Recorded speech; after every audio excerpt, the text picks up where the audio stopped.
Buried in the deserts of Iran lies a city that was once known as the richest city in the world 2,500 years ago. But who destroyed this city and why? Today, in the middle of Iran, lying among flat plains, rests a forgotten ancient city, Persepolis. Built 2,500 years ago, it was known in its time as the richest city under the sun. Persepolis was the capital of the largest empire the world had ever seen. But for over 2,000 years after its destruction, it was largely ignored. The lives and achievements of the Persians who built it were erased from history. The Persians are still an enigma to us. We don't know them as well as we think we know the Greeks, Romans, or Egyptians. In a sense, they remain one of the mysteries of ancient civilization. This is one of the most undervalued periods in ancient history that you can think of, but not anymore. Through archaeology, ancient texts, and work by a new generation of historians, we can paint a picture of this remarkable civilization. And the key to this lost empire lies right here at Persepolis. Until recently, Iran was largely closed to Western visitors. The political turmoil of the 1980s made it almost impossible to come here. But in recent years, this has begun to change. Iran is opening up, welcoming people from the West. Dr. Lloyd Llewellyn-Jones had spent 15 years studying ancient Persia, but this was his first opportunity to visit Persepolis, the heart of Persian civilization. By coming to places like Persepolis, we can begin to give the Persians a personality, begin to give them an identity. It's incredible in the stillness of the morning with just the bird song. It's truly remarkable. Persepolis may be remarkable, but history has never given it its due. Most of what we know about it comes from Greek sources. The Persians themselves left little written history behind, but the Greeks were sworn enemies of the Persians. They defeated them in battle, and it's the victors who write the history books. The Greeks like to paint themselves as the creators of all things civilized, and the Persians as cruel, despotic, and backward. We in the West identify with the Greco-Roman tradition. We know the works of Greek and Latin authors, and they're going to downplay the importance of Persia in its historical context. They're going to say the Persians are barbarians, and this theme appears over and over again in the sources. Yet the Persians cannot be dismissed so easily. For 250 years, they ruled the largest empire the world had ever seen. This empire had humble beginnings among the nomadic tribes who lived on the Persian plains. In 550 BC, Cyrus, a tribal leader, set off with his army on a campaign of conquest. With his charisma and what the Greeks called the fear and terror he inspired in all men, Cyrus took control of more and more territory. In just 30 years, he laid the foundations of an empire that stretched from the borders of India in the east to Greece on the Mediterranean, down to Egypt and Ethiopia, and up to what is now Russia. 30 different peoples were brought together under the rule of the man who called himself King of the World. And at the heart of this empire stood Persepolis, the greatest of all Persian cities and the key to understanding the achievements of the ancient Persians.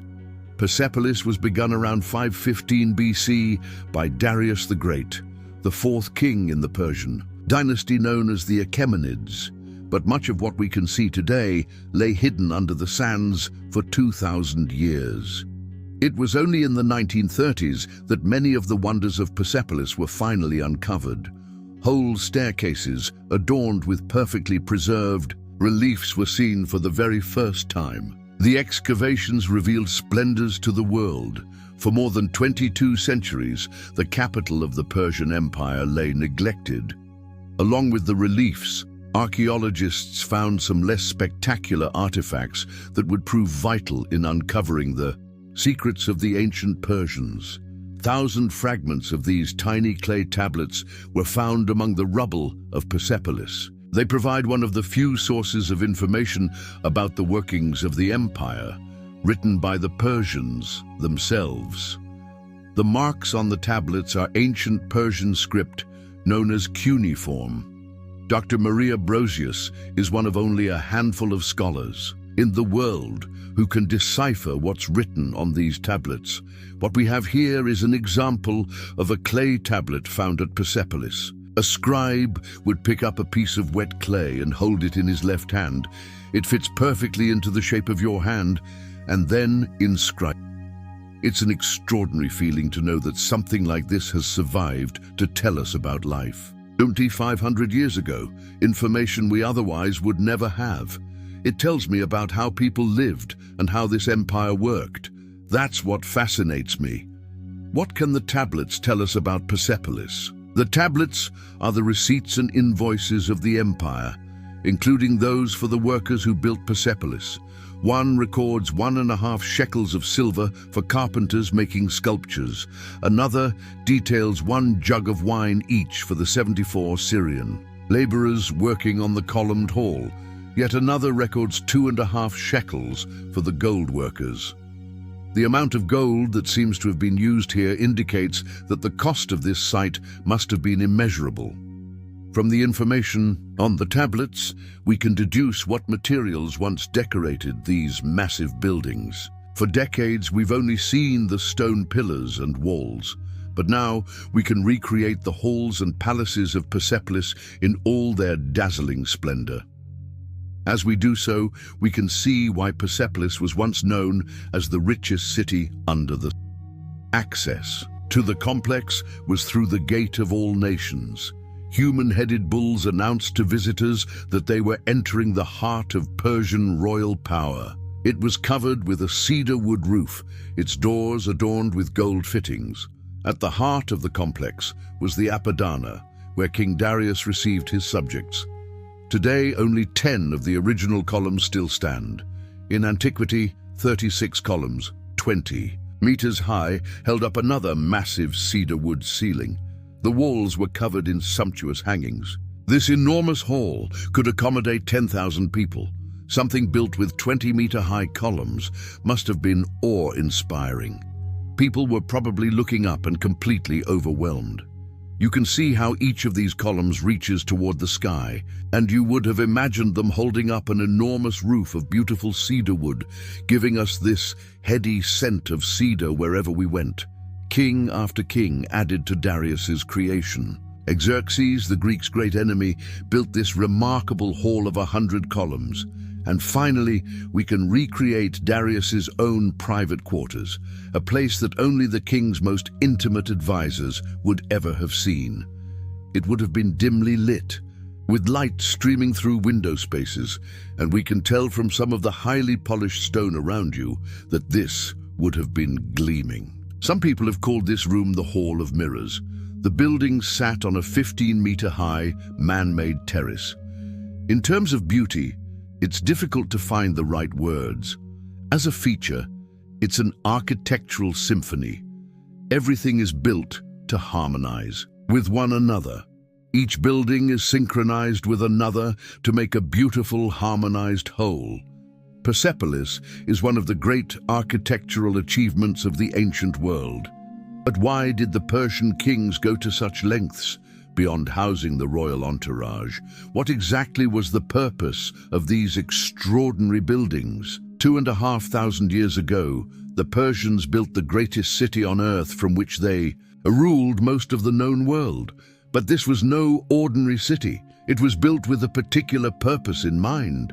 What the city was used for was an integral part of how the Persians maintained their vast empire for 250 years. Clues to the function of Persepolis lie carved into the walls and staircases of the city in the scenes depicted in its stunning stone reliefs. They show the different peoples of the empire coming to Persepolis to give gifts and pay tribute to the great Persian king. Nubians from Africa, Lydians from present-day Turkey, Bactrians from what is now Afghanistan. What you have here is a series of depictions of tribute bearers who have come to Persepolis, all bringing gifts from different parts of the empire. Fine horses, shaggy mountain goats, all the wealth of the empire being brought as tribute to the great king. So much personality in the faces, wonderful curved horned sheep depicted in such detail. The way they render curls in hair and beards in a very stylized manner, and when you come down to the shaggy fleece of the sheep, you can see that's echoed again. You get these triangles ending in these perfect little swirls, and finally this flick of a tail at the bottom.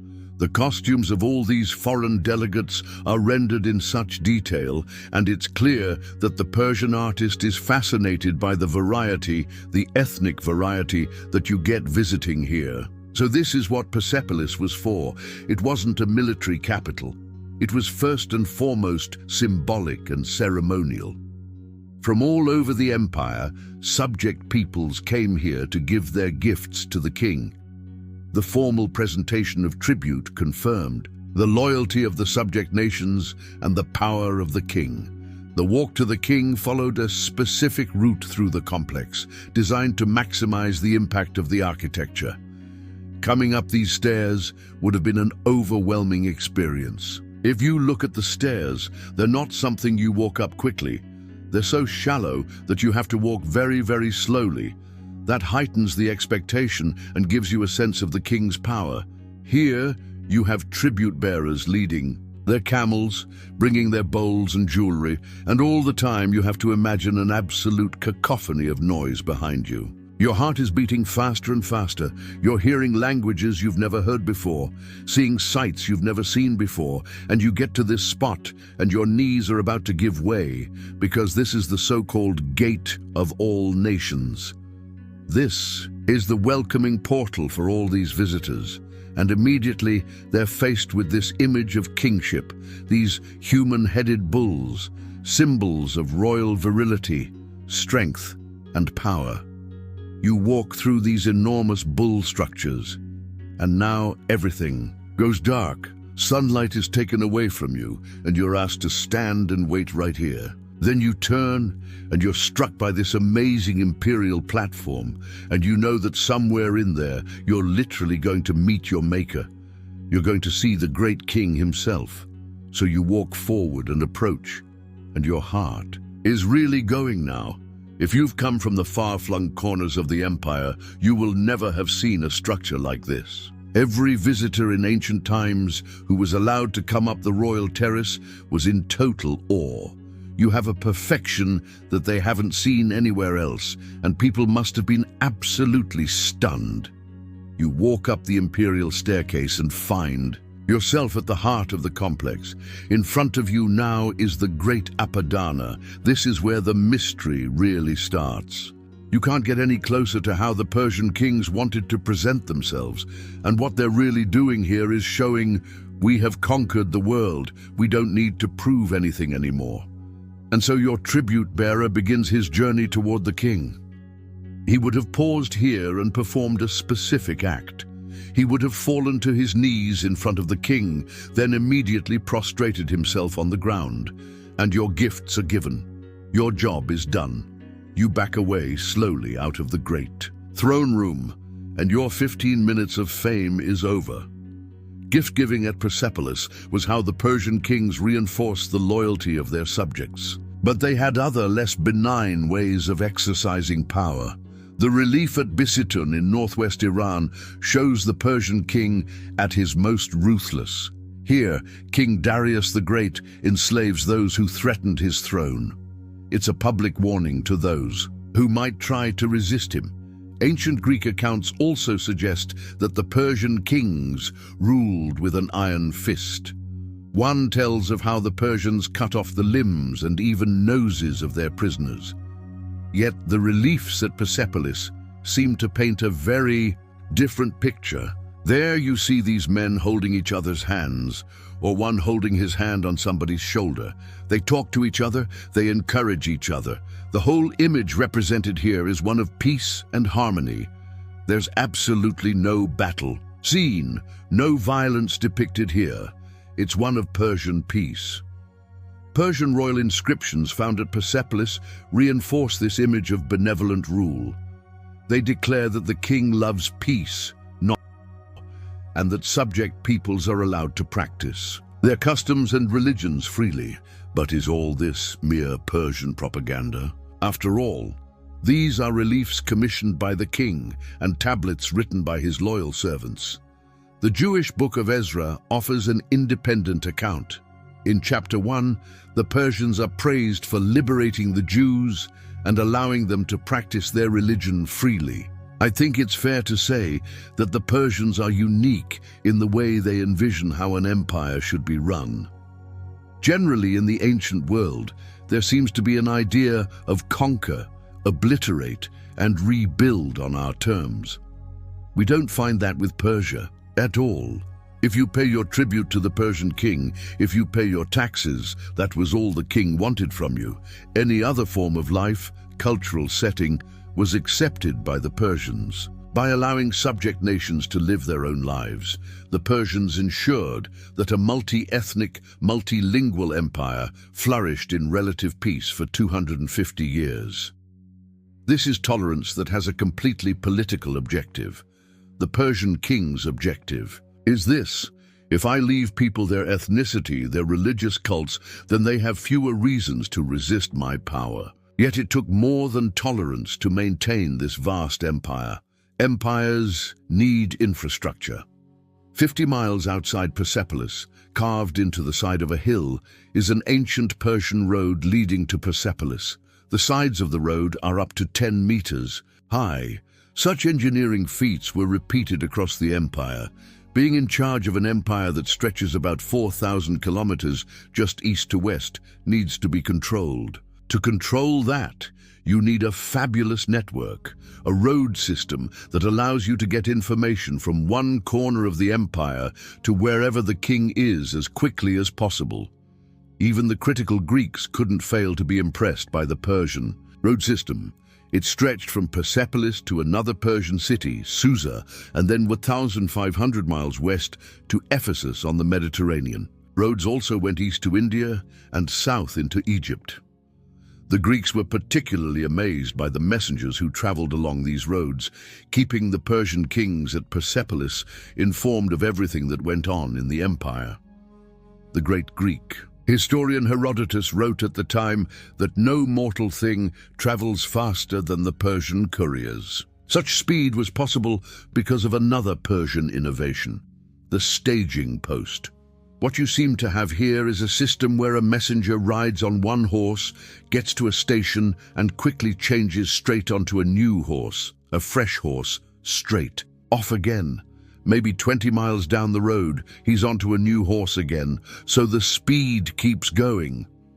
It seems that because the messenger has this pioneering spirit and can keep going as long as he has fresh horses, he can do that right through the staging posts. Staging posts manned by Persian soldiers also ensured that for the first time in antiquity, travelers and traders could move around a vast tract of land safe from bandits. So from Persepolis, the Persian kings managed their immense empire. Tolerant, peaceful, and wealthy, the Achaemenid kings believed they were masters of all they surveyed, and to prove their power, they set out to create nothing short of paradise on earth. First formal gardens in the world. 2,500 years ago, the Persians created the largest empire the world had ever seen. The Greeks said they were an uncultured and warlike race, but here at the ancient city of Pasargadae, the stones tell a different story. Pasargadae was the palace of Cyrus the Great, founder of the Persian Empire and first king of the Achaemenid dynasty. And here, there's evidence of Persian culture at its most sophisticated and refined. Hidden among the undergrowth are irrigation channels for Pasargadae's most stunning feature, its royal gardens. Imagine that it was gleaming white polished stone, glittering in the sun. Water would flow through it, refreshing the area, cooling the air here. No archaeologist has ever found the legendary gardens of Babylon, so these channels are the earliest known evidence of a formal garden anywhere in the world. King Cyrus called his garden Paradisos. This Persian word meaning walled garden is one we still use today, paradise. It was his paradise, the perfection of nature where life grew, where water was the essence of life. Cyrus was famous throughout the ancient world for his love of gardens. The Greek historian Xenophon wrote that, "In all the districts he resides in, he takes great care that there are paradises full of all the beautiful things that the soil will produce." It was even said that Cyrus gardened himself. He told one Greek visitor that, "The arrangement is my own work. I swear by the sun god that I never sat down to dinner without first working at some task of gardening." So what actually grew in these Persian gardens? The clay tablets found at the great city of Persepolis list the different trees and plants that were planted here. They showed that the composition of the garden was deeply symbolic. The tablets tell us there were thousands of seedlings for trees, different kinds of trees including olive trees, mulberries, dates, which were collected to be planted in the next spring. These were trees he imported from all over his empire to reflect the size and extent of his empire in this garden space. Ultimately, the Persian garden was a political statement. By making plants grow in an otherwise barren landscape, the Persian kings showed all who came here that they were masters of the world. The king was practically king of the world, and the garden reflected the power of the empire. What Cyrus did here was to produce order in an otherwise chaotic, wild nature. The garden, in a way, symbolized the king's ability to control life. Persians may have built great cities and gardens, but they were still essentially a nomadic people. This kind of nomadic feeling always remained with the Persians. Despite the fact that they built these vast imperial cities, they were as at home in a city as they were in a tent. Like modern nomads, the ancient Persians spent the winter months tending their herds on the plains and the hot summer months in the cool of the mountains. To the Greeks, this escape from summer heat was evidence of Persian unmanliness. The Greeks like to criticize the Persians for this softness. They see them as rather hot and moist creatures, and the other thing Greeks see as hot and moist are women. This is how women's bodies work. If women are hot and moist, and therefore Persians are hot and moist, they must be one and the same. Basically, Persians are not real men because they can't stand the heat. What the Greeks never understood was that traveling was part of the Persian way of life. Even around great centers such as Persepolis, there would have been a city of tents. As people came and went, certainly within these tents, we can imagine that ancient Persian life would not be too dissimilar from the kind of images you can still see today. Within these tents, you have your whole lifestyle. Everything goes on there, from cooking to animal rearing and food gathering, as well as weaving carpets, rugs, and hangings, the very essence of the tent itself. But also weaving clothing, and this is traditional women's work. This is all part of nomadic tradition today, and certainly can be reflected back onto ancient Persian tradition. Across the ages, fine, colorful textiles have been central to Persian culture. From the most remote nomadic peoples of ancient Persia to the shoppers and traders in a modern Iranian bazaar, textiles are a way to express status and wealth. I've brought you to a place like the Shiraz Bazaar because there's this long legacy of artistic and cultural tradition. And one thing we know about life in the ancient Near East was that they loved color and textiles. These are wonderful turquoises and blues, and also wonderful greens. We know these are the colors they would have had and loved. This idea of a room completely covered in textiles is very much part of ancient Near Eastern tradition, and certainly something the Persians would have identified with. Textiles on the walls, textiles all over the floors, textiles on couches as well. You're surrounded, swamped by this idea of color and luxury and warmth. This is the real thing, synthetic modern velvet, but perhaps this gives you a better idea than anything else of the luxury the Persians were renowned for. It's purple, which, first of all, is the color of kingship throughout the ancient world, because purple is so difficult to get in antiquity.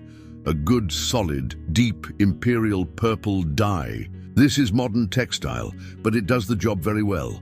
I think it captures what the Persians are all about for me, a bit of sparkle, really. The smells, sounds, and sights of this bazaar would be familiar to the ancient Persians. Spices, gold, and reams of fine, brightly colored cloth. This modern market reflects what the Persians were famous for in the ancient world, their pursuit of luxury.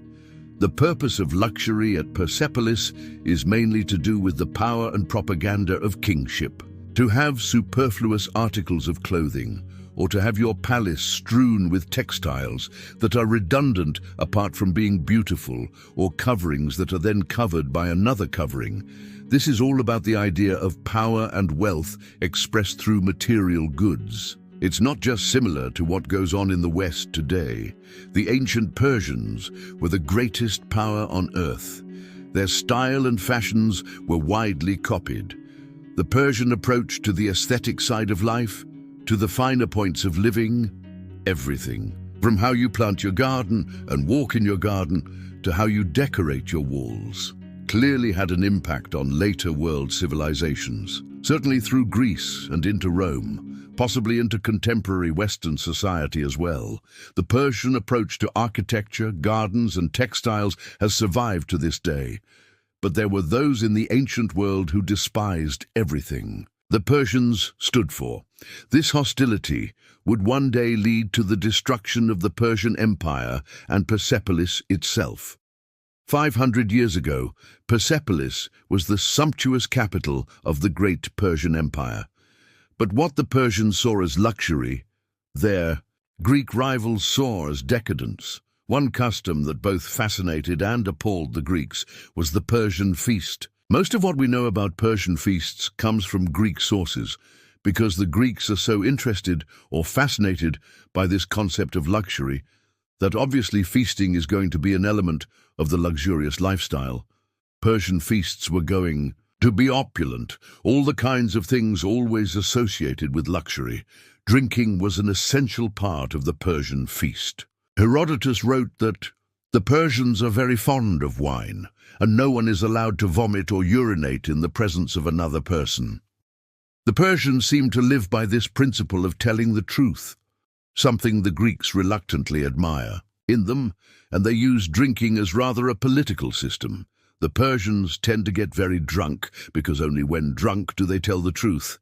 You have your political discussion, you drink a lot, things get said, everybody goes to bed and mulls it over, wakes up the next day with a hangover. Then everybody comes back together to have the same conversation to see if they still have those. Like many Persian traditions, feasting wasn't luxury for luxury's sake. It had an important social role.